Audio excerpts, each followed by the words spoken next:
Hello, I'm Dr. Cheryl Fraser. Welcome back to the second of 4 videos I'm calling Love in the Age of COVID-19. What do I mean by that? What I mean is under duress, under change, and under uncertainty, that is where we get the greatest opportunity to be our better selves, to step up, to love and be loved more deeply, more profoundly than ever before. Let's face it, as we go through this worldwide pandemic together as a community, as a global community, we get to see both the best and the worst in people some of the time. Fear can make us selfish. Uncertainty can make us act in ways that are not our truer selves. My majority of my work, for those of you that know me in this platform, in the Become Passion work, the Love Bytes, I work with couples to have deep, fulfilling, loving, committed relationships, great sexuality, deep communication, and conflict resolution. The other thing I do that dovetails with this work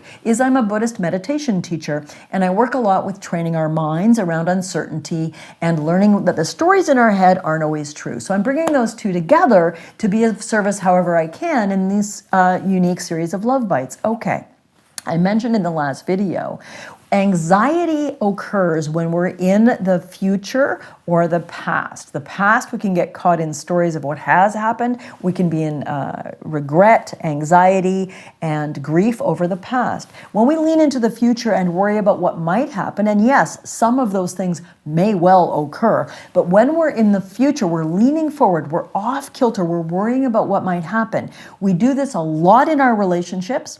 When we have trouble forgiving hurt feelings or betrayals in the past. We do it a lot in our relationships when we worry about the future and whether it's going to be okay or not okay, or whether I should stay with you. And right now, we're experiencing, in my lifetime anyway, an unprecedented opportunity to look at our mind and what our mind does when we're uncertain.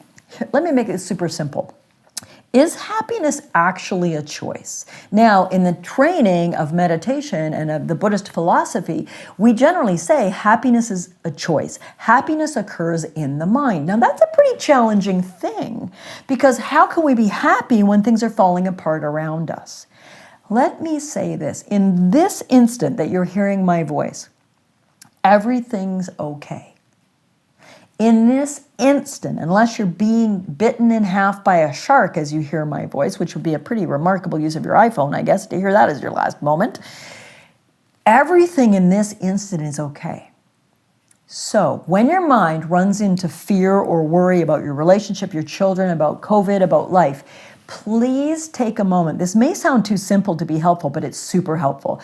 Biochemistry, medical science, numerous functional MRI studies show that when we come back to the present moment, really, I'm going to take you through a tiny little teaching on this in a sec. We'll do a little exercise.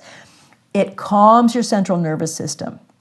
It can reduce your blood pressure, slow your heart rate, stimulate your parasympathetic nervous system, which is the calming system, by moving out of future worry and into the present moment. So let's try it together right now. You can do this with your sweetheart. You can do this daily with your sweetheart as well, but you can do it anytime, anywhere. Unless you're driving, then don't close your eyes. You can do it with your eyes open, or you can pull over. But let's do a 1-minute calming meditation together right now.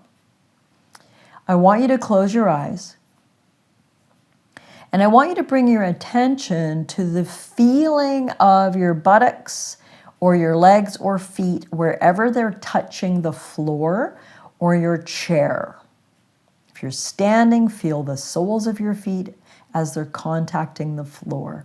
If you're sitting the way I am, feel your buttocks, your thighs, your knees touching the chair, the cushion, the carpet. And really focus your mind on how that physical contact between your body and something solid, the chair or the floor, the couch, feels. And when the mind jumps into a thought, perhaps a worrying thought or a pestery thought, or just thinking I'd like a cup of tea, attempt to redirect your mind to the feeling of your body contacting the chair or the couch, the floor. Take a gentle breath in and breathe out as though you're sending that out breath to your buttocks, your knees, or your feet.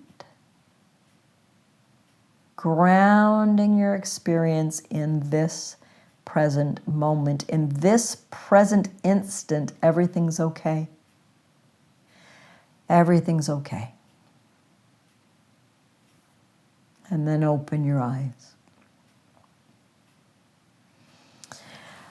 What I'm going to do in the next couple of Love Bites as well is focus on one way in our relationship, in ourselves, and or in our community that we can use this unprecedentedly challenging time to bring out our calmer, better, wiser, more loving self. If you think this would be useful to someone you know, please forward this along. I'm also going to show up live on Facebook and do some extra teachings, some longer teachings around meditation and calming meditation and how you can apply these teachings to your relationship. So you can look below for that, or click on my Facebook page below and like my Facebook page, in which case you'll be on the loop for whenever those live teachings happen.